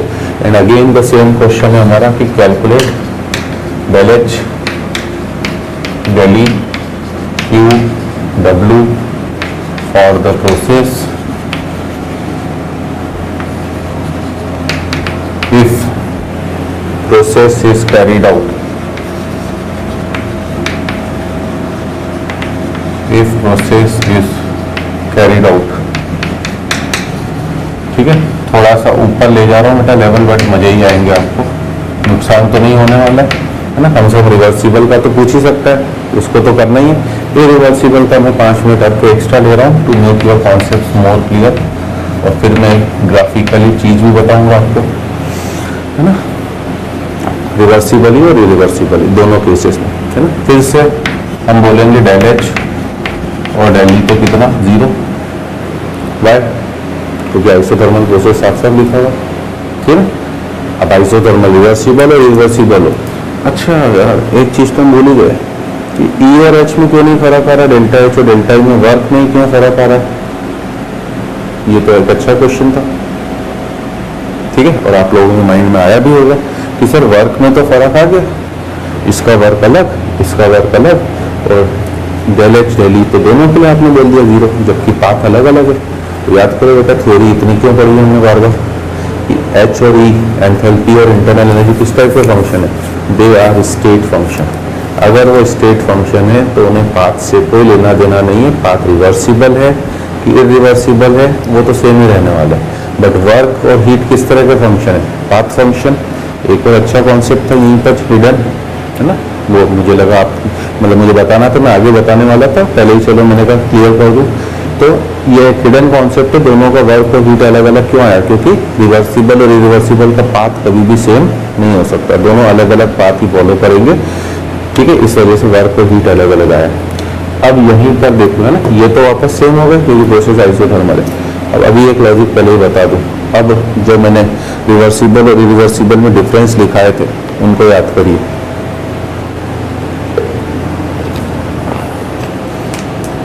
हमने बोला था कि रिवर्सिबल प्रोसेस को सेम पाथ के थ्रू ही आप वापस ले जा सकते हो। तो अगर आप सेम पाथ के थ्रू वापस ले जाओगे तो area under the curve in PV diagram मैंने क्या बोला था बेटा, वर्क डन। मान लो मैंने पीवी में कोई कर्व बनाया, ठीक है ना। मैं एक चीज बता भी दूं सामने ही क्वेश्चन के लिए कि अगर आपसे आइसोथर्मल के कर्व पूछ ले, ठीक है, ग्राफ्स पूछ ले, ग्राफ्स फॉर आइसोथर्मल प्रोसेस, ठीक है। हमसे 3 ग्राफ पूछ सकता है, पीवी ग्राफ पूछ सकता है, बीटी ग्राफ पूछ सकता है और पीटी ग्राफ पूछ सकता है, ठीक है। तो अगर आइसोथर्मल के तीनों कर्व पूछे जा रहे हैं तो पीवी ग्राफ होता है इसका रेक्टेंगुलर हाइपरबोला, इसका जो पीवी ग्राफ होगा रेक्टेंगुलर हाइपरबोला होगा, है ना। क्यों होगा, क्योंकि आप बोल रहे हो कि प्रेशर वॉल्यूम, ये बॉयस लॉ है बेटा बेसिकली गैसीय स्टेट का, है ना। तो आप इसको कहाँ से आता है बेटा, ये आता है PV, I can write P equals to nRT by V, ठीक है ना। और अगर मैंने P को nRT बाई V लिखा तो इसका मतलब nRT तो सब कांस्टेंट है, P equals to K by V, तो एक रेक्टेंगुलर हाइपरबोला हो गया। तो इस ग्राफ को बोला ही जाता है क्या, रेक्टेंगुलर हाइपरबोला, ठीक है। VT ग्राफ पूछे, देखो आपका एरो आगे है, इसका मतलब क्या है, अब नीचे की तरफ आ रहा है बेटा, मतलब प्रेशर तो आपका कम हो रहा है क्योंकि आप इस पॉइंट पे खड़े थे और इस पॉइंट पर आ रहे हैं, और वॉल्यूम आपका बढ़ रहा है। आप इस पॉइंट पे खड़े थे और इस पॉइंट पर आ रहे, दोनों इन्वर्सली प्रोपोर्शनल है। वीटी ग्राफ किस तरह से होगा, straight line parallel to Y axis, क्योंकि टेम्परेचर कांस्टेंट है, बस वॉल्यूम बढ़ रहा है, एरो सही लगाना भी जरूरी है। पीटी ग्राफ कैसे होगा, straight line parallel to Y axis, बस इसमें एरो नीचे आएगा। अब ये ग्राफ किन के लिए बनाए गए बेटा, रिवर्सिबल के लिए, इरिवर्सिबल के लिए। फिजिक्स वाले तो बनवाते हैं, है ना, केमिस्ट्री में नीट में उतनी जरूरत नहीं, बट मैं तो एक एक चीज बताऊंगा बेटा, ठीक है। तो ये ग्राफ हम लोग बनाते हैं, ये केवल अगर आप ग्राफ्स बनवा रहे हो तो ये केवल और केवल रिवर्सिबल प्रोसेस के लिए ही शो होंगे। इरिवर्सिबल प्रोसेस को तो बेटा शो करना पॉसिबल ही नहीं है, उनका तो केवल आप इनिशियल और फाइनल पॉइंट ही दिखा सकते हो, क्योंकि वो तो झटका प्रोसेस है ना, वो तो झटके से चल रही है, सिंगल स्टेप में, डबल स्टेप में, उनके लिए तो हमें पता ही नहीं कि बीच में हो क्या रहा है। दे आर झटका प्रोसेसेस। ये जितने भी ग्राफ, इसलिए बार बार मैं फिजिक्स भी रिकॉल करा रहा हूँ आपको कि फिजिक्स में आपने केवल और केवल थर्मोडायनेमिक्स तो फिजिक्स में ही पढ़ते बेटा, क्वेश्चन आते ही कंपलसरी। तो फिजिक्स में आपने जितनी भी प्रोसेसेस पढ़ी थी वो सब की सब आपकी रिवर्सिबल प्रोसेसेस थी, और रिवर्सिबल प्रोसेसेस के ही ग्राफ आपने ड्रॉ करे थे। तो यहाँ पर भी ग्राफ केवल रिवर्सिबल के ही बना सकते हो, इरिवर्सिबल में तो केवल पॉइंट्स शो कर सकते हो आप, है ना। अब देखिए क्यों है रिवर्सिबल, एक इमेजिनेशन और दे सकता हूँ। मान लो प्रेशर 1 atm है, सपोज करो ये 2 atm है, तो 1 से 2 तक आप अगर ग्राफ पेपर पे ड्रॉ करोगे बेटा, तो कितनी वैल्यूज ली हैं आपने 1 से 2 के प्रेशर के बीच की, आपने इनफाइनाइट वैल्यूज ली हैं। हर वैल्यू कवर होगी 1 से 2 के बीच की, चाहे वो 1.01 हो, 1.02 हो, 1.03 हो, स्मूथ ग्राफ मिल रहा है। तो इसका मतलब यहाँ पे प्रेशर हर पॉइंट पे लगातार चेंज होते होते आ रहा है, और कितनी स्टेप्स में चेंज हो रहा है, इनफाइनाइट स्टेप में, इसलिए ये रिवर्सिबल प्रोसेस का ग्राफ है। तो मैं आपसे यही कह रहा था कि अगर मैंने एरो यूं डाला बेटा, तो इसका मतलब एक्सपेंशन हो रहा है। अगर मैं एरो यूं डाल देता तो मैं बोलता क्या हो रहा है, कॉम्प्रेशन हो रहा है। But area under the curve तो सेम ही मिलता है आपको, कि यही एरिया मिलने वाला था दोनों केसेस में, चाहे एक्सपेंशन हो। अगर आपने पॉइंट्स फिक्स कर दी हुई इनिशियल और फाइनल, तो दोनों केसेस में आपको यही एरिया मिलने वाला है।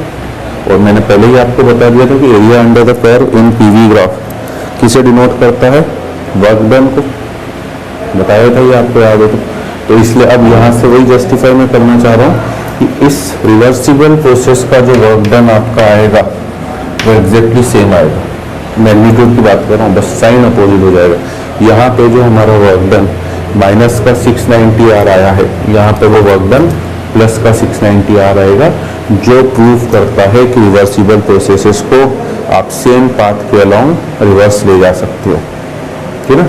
बिल्कुल पूरा एग्जैक्टली जैसे आगे आए थे वैसे ही पीछे चले जाओगे, तो सेम पाथ के थ्रू आप इन्हें वापस रिवर्स डायरेक्शन में ले जा सकते हो। अब निकाल के भी देख लो बेटा, it will be W equals to -1 into R into 300, ठीक है ना, -nRT ln P1 by P2।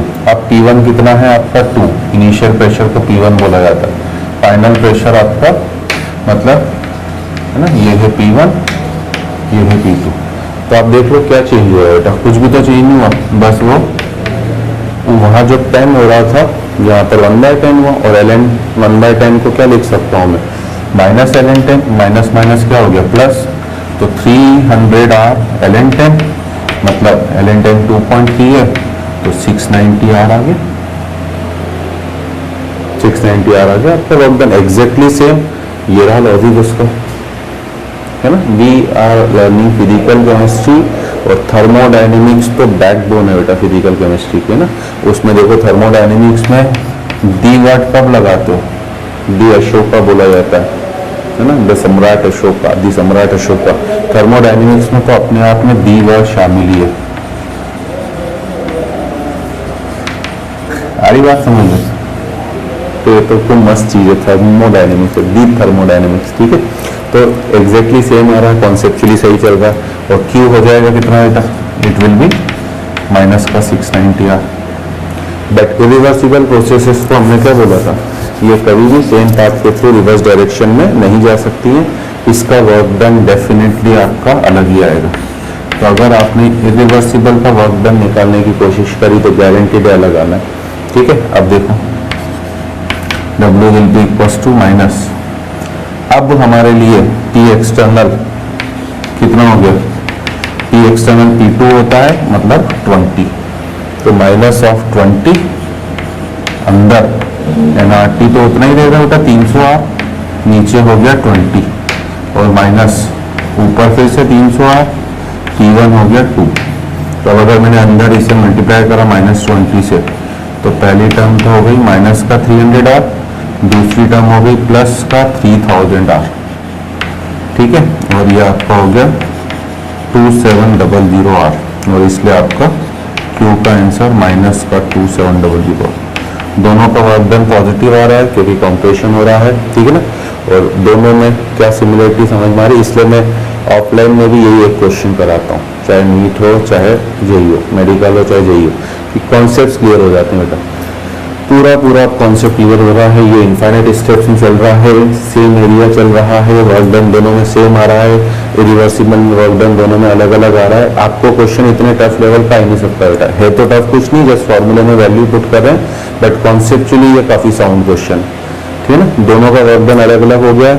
फिर से ये प्रोसेस कितनी स्टेप्स में हो रही है बेटा, इनफाइनाइट, तो ये प्रोसेस इनफाइनाइट स्टेप्स में, जबकि नीचे वाली प्रोसेस कितनी स्टेप्स में हो रही, फाइनाइट, और जब तक कुछ नहीं बोला जाता तो फाइनाइट का मतलब सिंगल ही होगा, ठीक है। तो केवल मैं आइसोथर्मल के लिए रिवर्सिबल इरिवर्सिबल को स्ट्रेसफुली समझाऊंगा, बाकी तो हम ज़्यादा बात करेंगे नहीं क्योंकि नहीं पूछा जाता मेडिकल में। अब ये सिंगल स्टेप की होता, और अगर जैसे जैसे नंबर ऑफ स्टेप्स को बढ़ाएंगे हम लोग, जैसे जैसे हमने बोला था क्या होगा, वैसे वैसे रिवर्सिबल इरिवर्सिबल प्रोसेस किसकी तरफ जाएगी, रिवर्सिबल, मतलब इसमें नंबर ऑफ स्टेप्स बढ़ाया आपने तो आपको इस वैल्यू से इस वैल्यू की तरफ जाना है वर्क में, तो इसका मतलब ये वाला वर्क अपनी कौन सी वैल्यू पर रहेगा, मैक्सिमम, और ये वाला वर्क डन अपनी किस वैल्यू पर, मिनिमम। तो ये भी लैंग्वेज शब्दों में यूज हो सकती है, इसलिए ध्यान रखना जरूरी है। अगर एक्सपांशन आइसोथर्मल एक्सपांशन में बोल रहा है मैक्सिमम वर्क बताओ, तो ऑटोमेटिकली आपको प्रोसेस को क्या मान के चलना पड़ेगा, रिवर्सिबल। और अगर वो बोल रहा है कि एक्सपांशन कॉम्प्रेशन में मिनिमम वर्क बताओ, तो वो फिर रिवर्सिबल ही आपको लेके चलना पड़ेगा। पाथ बदल गया है, एक एक कॉन्सेप्ट देखिए, कॉन्सेप्चुअली पूरा साउंड हो रहा है। रिवर्सिबल प्रोसेस के वर्क डन का सेम आने का लॉजिक ये था कि इनका पाथ कभी भी रिवर्स चेंज नहीं हो सकता, इसलिए सेम था। इरिवर्सिबल में पाथ अलग अलग हो गया है, इसलिए आपको वर्क डन की न्यूमेरिकल वैल्यू भी दोनों केसेस में अलग अलग मिल रही है, ठीक है। तो अब देखिए फाइनल कंक्लूजन जो मैं बताऊं, और मैं कुछ कर्व से भी समझाऊंगा इस प्रोसेस को। तो फाइनल कंक्लूजन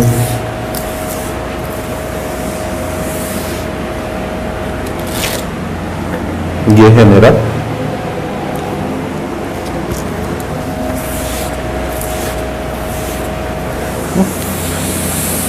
क्या है फाइनल कंक्लूजन, कि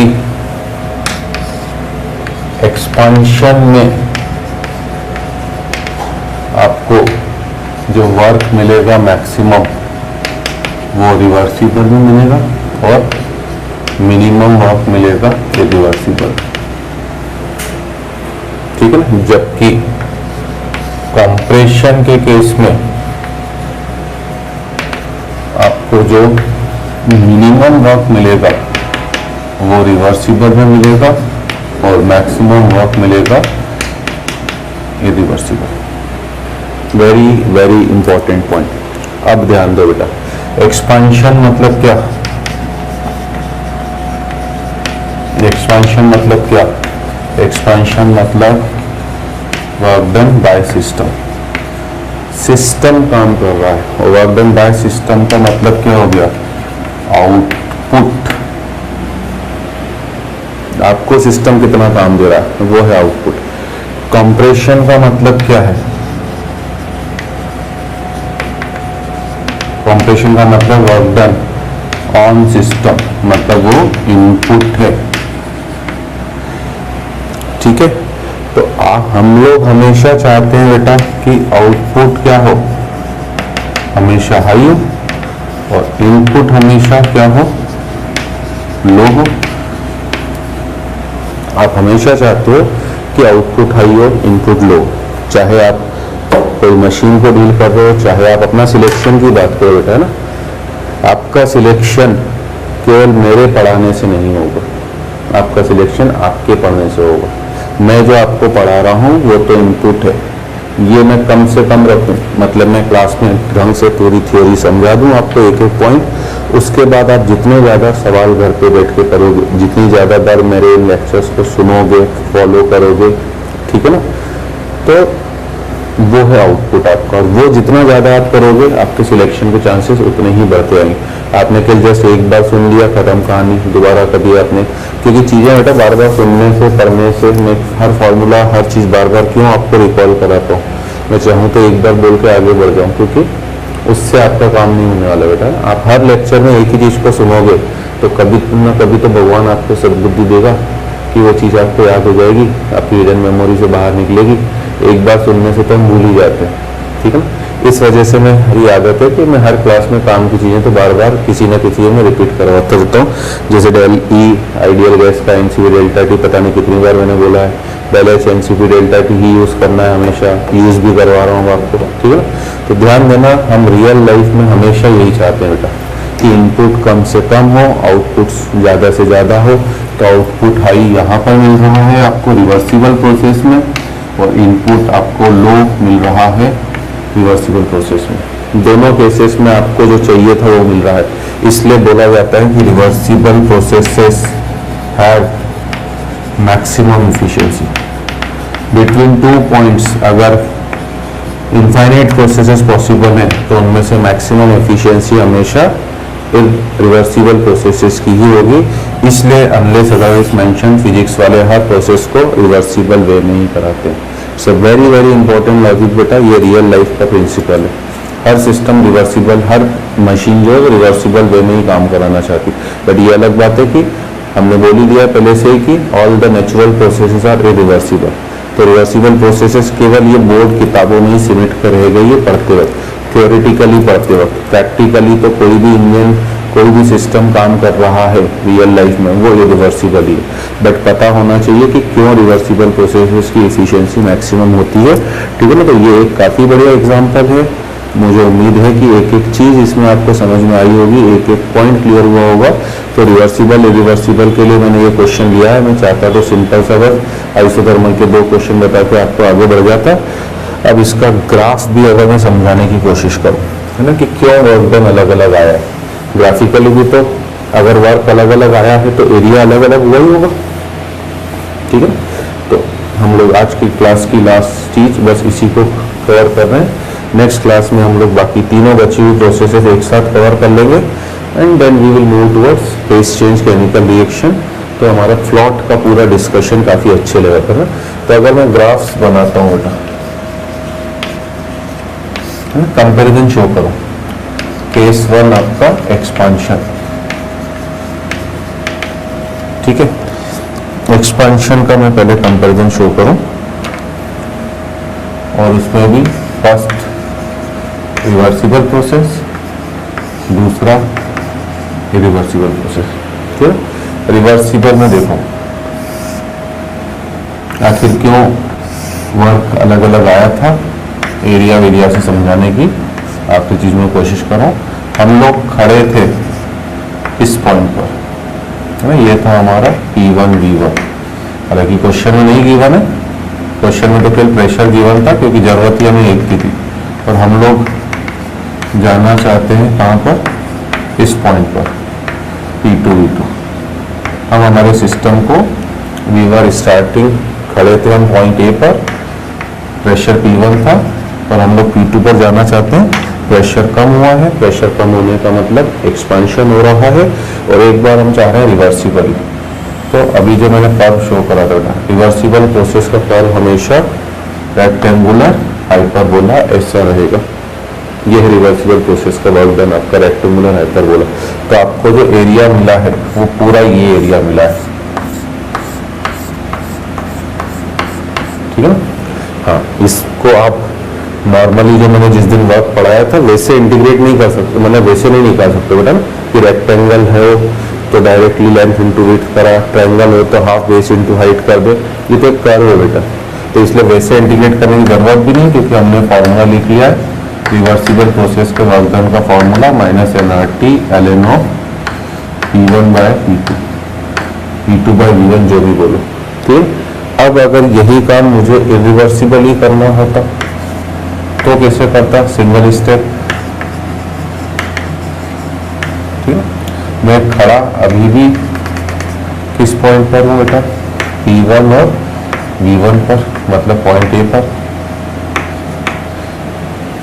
मुझे जाना किस पॉइंट पर है? P2 और V2 पर। सब कुछ सेम है। यहां पर इरिवर्सिबल था तो मुझे कितनी स्टेप्स में जाना था? इनफाइनाइट। यहाँ पर सिंगल स्टेप में जाना है। इनफाइनाइट स्टेप्स का मतलब ही क्या है? अभी मैंने एक्सप्लेन करा था आपको बेटा कि प्रेशर हर पॉइंट पे धीरे धीरे करके चेंज हो रहा है। अगर ये 2 ATM है या 1 ATM है तो पूरी इनफाइनाइट वैल्यूज ली है। मतलब अभी हमारे क्वेश्चन के रिस्पेक्ट में चलो देख लेते हैं। यहाँ का प्रेशर आपका है ना 2 ATM है, ये यहाँ वाला प्रेशर 2 ATM है। उस क्वेश्चन के सामने जो हम लोगों ने करा है ये 2 है और ये 20 है, तो हम 20 से सीधे 2 पर आ रहे हैं। तो 20 से 2 इनफाइनाइट स्टेप में आ रहे हैं। अब हम लोग क्या करेंगे बेटा? सीधे एक झटके में, याद करो मैंने पिस्टन वाला एग्जाम्पल दिया था, ठीक है? आपने पिस्टन के ऊपर जो वेट रखा है वो इतना रखा हुआ है कि पिस्टन प्लस वो वेट मिला के प्रेशर कितना डाल रहे हैं? 20।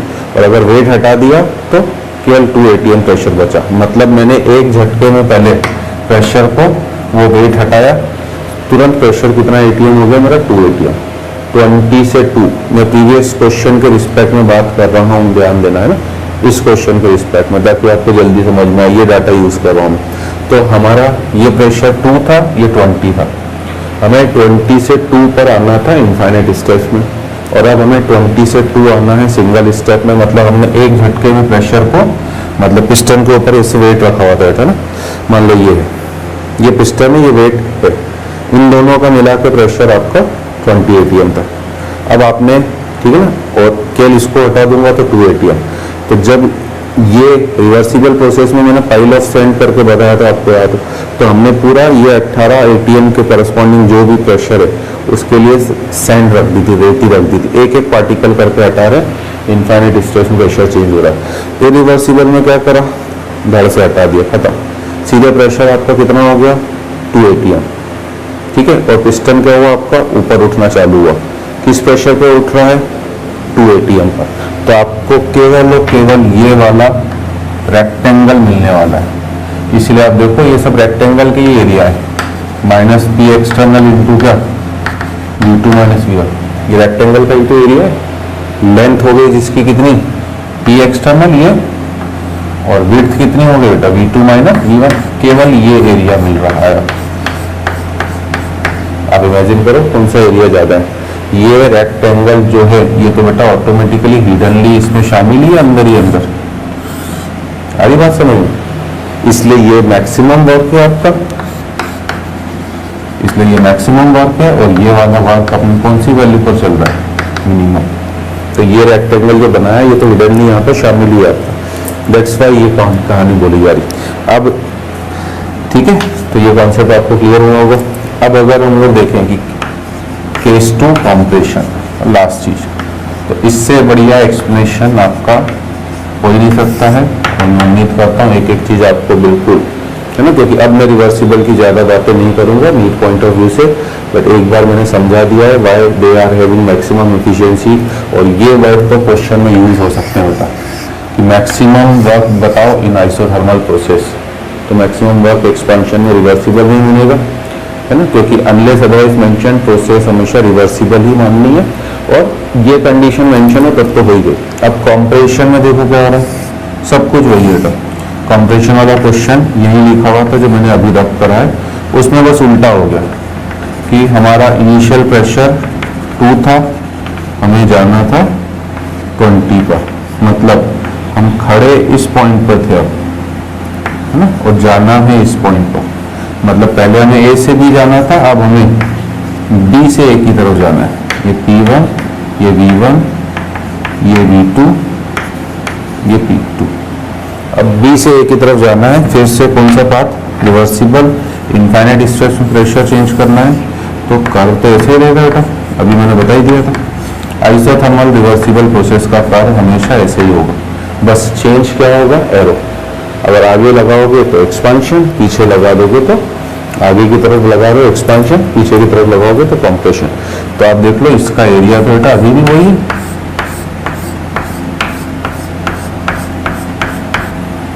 जो एग्जैक्टली सेम ही मिलने वाला। मैंने वहां पर भी एक्सप्लेन करा था, फिर यहाँ पे भी एक्सप्लेन कर रहा हूँ, ठीक है ना। तो ये आपका एग्जैक्टली सेम मिला। दिस इज W रिवर्सिबल, जो अपनी मिनिमम वैल्यू पर है, and it will B minus NRT। क्यों है मिनिमम बता रहा हूँ, ln ऑफ P1/P2, ठीक है। चलो अच्छा, यहाँ लिखना भूल गए कि ये रिवर्सिबल प्रोसेस है और कितनी स्टेप्स में हो रही है, इनफाइनाइट। अब अगर केस 2, फिर रिवर्सिबल प्रोसेस और सिंगल स्टेप में करवानी हो, PV, ठीक है, P1 V1, P2 V2, खड़े हैं पॉइंट B पर, जाना है पॉइंट A पर एक सिंगल स्टेप में। यहाँ पर तो 2 ATM से 20 ATM तक इनफाइनाइट स्टेप्स में गए, यहाँ पर 2 ATM से 20 ATM एक सिंगल स्टेप में जाना है। ये पिस्टन का प्रेशर मान लो 2 ATM है, ठीक है। दर से आपने वेट रखा, तेजी से बस झटके से पटक दिया, जैसे ही पटका पिस्टन के ऊपर प्रेशर बढ़ा, पिस्टन कहाँ जा रहा है, नीचे की तरफ। किस प्रेशर पर जा रहा है, 20 पर, क्योंकि आपने, है ना, इमेजिन करना है ये 18 ATM प्रेशर है, पिस्टन पर ऑलरेडी 2 था, वो फिक्स है। जैसे ये रखा तो 20 हो गया, और जैसे ये वेट बढ़ा, ठीक है, ये धीरे धीरे करके पिस्टन नीचे की तरफ दबना चालू हुआ। अभी किस प्रेशर पे दब रहा है बेटा, कांस्टेंट प्रेशर हो गया, कितना, 20, 18 इसका, 2 इसका, जस्ट फॉर इमेजिनेशन समझाने की कोशिश कर रहा हूँ। तो आपने एक झटके में पहले इस प्रोसेस में क्या करा, अब आपने इस प्रोसेस में एक झटके में आप इस पॉइंट से पहले इस पॉइंट पर आ गए, खड़े तो आप पॉइंट बी पर थे, जाना आपको पॉइंट ए पर ही है। मैंने अभी बोला रिवर्सिबल प्रोसेसेस को पेपर पे ड्रॉ करना पॉसिबल नहीं है, उनके केवल आप पॉइंट शो कर सकते हो, इनिशियल और फाइनल। तो आपने पहले प्रेशर को सीधे P1 से P2 करा, सीधे 20 हो गया। अब इस 20 प्रेशर पर आपका पिस्टन कॉम्प्रेस होना चालू हो, तो आपको जो वर्क मिलेगा W इरिवर्सिबल वो मिलेगा माइनस फिर से P external into V2 minus V1। बस यहाँ का P एक्सटर्नल कितना था आपका, P2, यहाँ का P एक्सटर्नल कितना हो गया आपका, P1, ठीक है। अब आप इमेजिन करो, ये भी तो एक रेक्टेंगल है जिसकी लेंथ P1 है, ये पूरा यहाँ से लेकर यहाँ तक P1, width V2 minus V1 है, मतलब ये पूरा रेक्टेंगल मिलेगा, और इसीलिए ये अपने मैक्सिमम वैल्यू पर, ये मिनिमम पर। क्योंकि आप इमेजिन करो, ये बेटा कर्व, ये तो ऑटोमेटिकली हिडनली इसमें शामिल ही है।